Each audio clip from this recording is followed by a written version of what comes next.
কলকাতার অভিনেত্রী দর্শনা বণিক তিনি ২ বছর আগে বাংলাদেশের চিত্রনায়ক শাকিব খানের সঙ্গে অন্তরাত্মা সিনেমায় অভিনয় করেছিলেন। সিনেমাটি এখনো মুক্তি পায়নি। এর মধ্যেই এবার তিনি নাম লিখিয়েছেন নাটক ইতিবৃত্ততে। নাটকে তার সঙ্গে জুটি হয়েছেন ইয়াশ রোহান।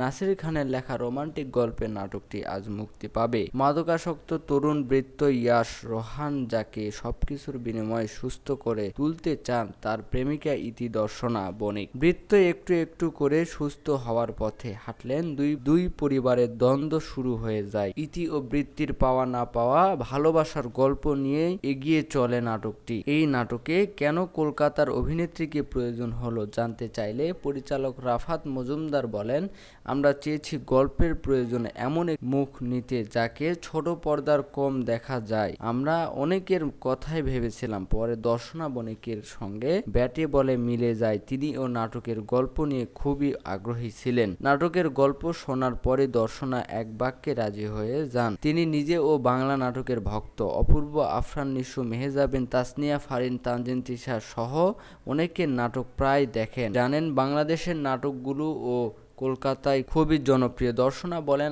আমার অনেক দিন থেকে ইচ্ছা ছিল বাংলা নাটকে অভিনয় করার। আগেও প্রস্তাব পেয়েছি কিন্তু হয়ে ওঠেনি। পরে যখন গল্পটি শুনি তখনই আমার পছন্দ হয়ে যায়। পরিচালকের টিম আমার পছন্দ হয়েছিল। এছাড়া গল্পে বাস্তবতার একটি ছাপ রয়েছে। একই সঙ্গে গল্পে একটি বার্তা রয়েছে। অনেক মাদক নিরাময় কেন্দ্রে চিকিৎসা দেওয়ার পাশাপাশি মানসিক স্বাস্থ্যের উপর কম দেওয়া হয়, সেখানে গল্পে মানসিক স্বাস্থ্যের উপর গুরুত্ব বেশি দেওয়ার গল্পটি পছন্দ দর্শনার।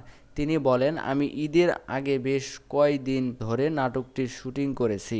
সবকিছু মিলিয়ে আমার কাছে দারুণ অভিজ্ঞতা। আমার অনেক দিনের ইচ্ছা ছিল বাংলা নাটকে অভিনয় করার। ব্যাটে বলে মিলে গেলে নাটকে আরও অভিনয় করতে চাই, কিন্তু বেশি না, নাটক একটি করার ইচ্ছা ছিল, করেছি। আমি এক্সপ্লোর করতে ভালোবাসি। ভালো গল্প পেলে অভিনয় করতে পারি।